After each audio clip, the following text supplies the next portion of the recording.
Fallout continues over last week's presidential debate, with President Biden's halting performance resulting in calls from some Democrats for the president to consider dropping out of the race. Joining us now, political consultants Chuck Coughlin, president and CEO of High Ground, and Jason Barraza, partner at Veritas. Gentlemen, good to see you again. Thanks for joining us. Jason, we'll start with you. It's the left side of the aisle, and you got some splaining to do here. What's going on? Absolutely. Thursday made it difficult for every Democratic consultant across the country to talk about.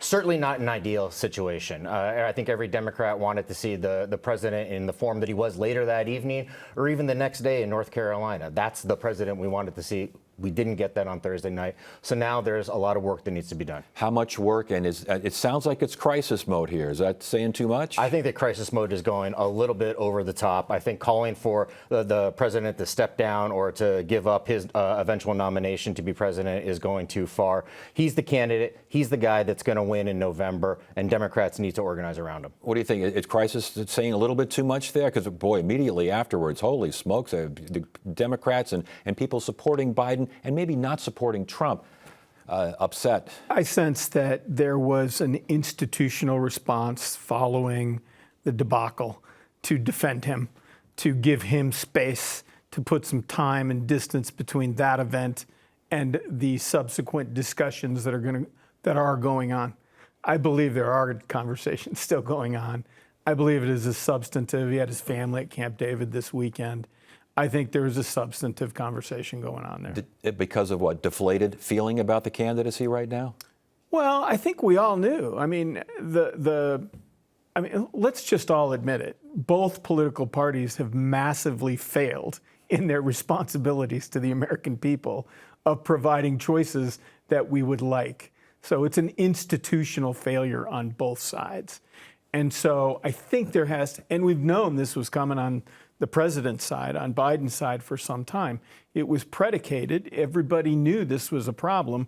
And now it's front and center again, now months before the convention. So I think there has to be another discussion of that and how to deal with it. Is this similar in some ways to Ruth Bader Ginsburg? Staying too long? I think that's trying to feed into this storyline that the Republicans are putting forward, but it is focusing on the wrong thing. It's focusing on whether or not the president communicated well, not focusing on what was communicated about on Thursday night. The president was talking about a record that he has developed that is a strong America, and it is the America that we need going forward, whereas former President Trump focused on anger, focused on fear-mongering, focused on an agenda that is not right for the American people. Chuck also focused on just a cavalcade of misstatements and falsehoods. I mean, fact-checking on that thing was like a Russian novel. I mean, this went on and on. The CNN fact-check that night was a riot. It was. The guy had like a spin for like 30 items that he was just, it's an avalanche of stuff. It was a debacle on both sides. I mean, I think most of the American people who were watching, remember this, the only people who watch debates are people who've already made up their mind about this, and they're getting performative stuff. So, I think from the Trump campaign's perspective, they just allowed Biden to run his show and reveled in that, and he tried to moderate himself to some degree as to not overstep that and let Biden do his thing. But it was just it's a debacle. And so, but I think most of America, the electorate has it all baked in anyways. Right. It's it's already presumed to be, this is what it is. Didn't change many minds, did it? I don't think so. I think Jason's right about that. I think we're going to go forward here. We're going to find out how this thing unrolls as the conventions take place, as that September, if there's not a change. We also have to remember he's got to have his VP pick here pretty soon. He's going to roll that out. And then there'll be a pause into the convention. And then, is there a discussion internally at the White House about how to differently manage this other than Biden going forward? I don't think so, because as we've all known for a long time, Joe Biden is Joe Biden. And the only people that can make this decision are Joe Biden and Jill Biden. That said, is there consideration, the possibility of an open convention? Yeah, but I don't know exactly how they're going to do that because of the logistics of the convention this particular year. If you recall, the Democrats have already been talking about having a virtual nomination of the presidency that happens before the actual convention. So talk about a floor fight at the convention. That might actually be too late for the eventual decision because Democrats have to have their virtual nomination to comply with Ohio state law. Kamala Harris, vice president, how did her role change the minute that debate ended? Well, the questions about Kamala have always been there. The people have questioned whether or not she's going to be an effective leader, whether she is an effective individual to have at the number 2 seat. Getting her out front immediately after the debate was the right move, and she came out strong, she came out articulate, she came out everything that the president wasn't able to deliver on Thursday night. Not only Kamala Harris, the vice president, but there are other names floating around in the ether. Do they keep pushing those names back as they keep the president front profile here? There's an NFL Hall of Fame line blocking any of that discussion. You feel that in a lot of coverage right now, that there's a lot of pressure within the Democratic community.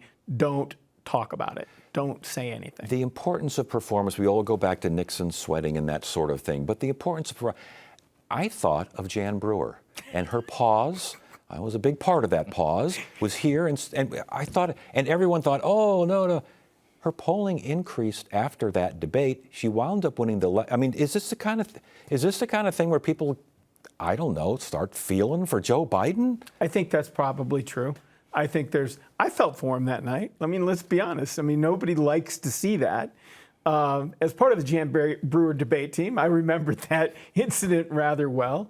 And we just moved forward. Yes. We just said, hey, you've got a great record to run on. Go run on that record, stick to your narrative, and go be Jan Brewer. And we did, and that was fine. And I think that's, in fact, your acknowledgement of that is exactly what the Biden campaign is attempting to do. That makes sense to you? It makes perfect sense to me. And I actually think the big winner on Thursday was Donald Trump for not going over the top and not jumping on President Biden. Because had he done that, I think it would have strengthened the president's position. I was going to say, the bullying idea of bullying someone like that doesn't go over very well. It doesn't go over well. It would not have played well on TV. So his restraint was a win. 0 to 10, come November. 0 is no factor, 10 huge. Where does it rank? It's a 5. It's important. It's something that needs to be addressed. But is it going to have an eventual effect in November? It is not. It's not. Give me a number, Chuck. I'm with him. I think it's in the middling range right now. I think time will tell. This next debate performance may be more. If Biden actually comes back and swings a serious bat, you know, that could be something that we'd end up talking about a lot. But it's likely going to be the same thing. And I don't really think the larger contours of this election are changing all that much. It's going to come down to turnout. Who turns out? Is the Democratic base enthusiastic enough to go out on the basis of supporting Biden or hating Trump? Yes. You know, is that, because turnout is a huge deal. Yes. It's a massive deal. And so is that going to happen? Trump wants a lower turnout. That's to his advantage. And so I think it's going to be up to a ground game of Democrats turning out their base. Boy, nationally and locally as well. Gentlemen, good conversation. Good to have you here. Thanks for joining us. Thanks, Ted.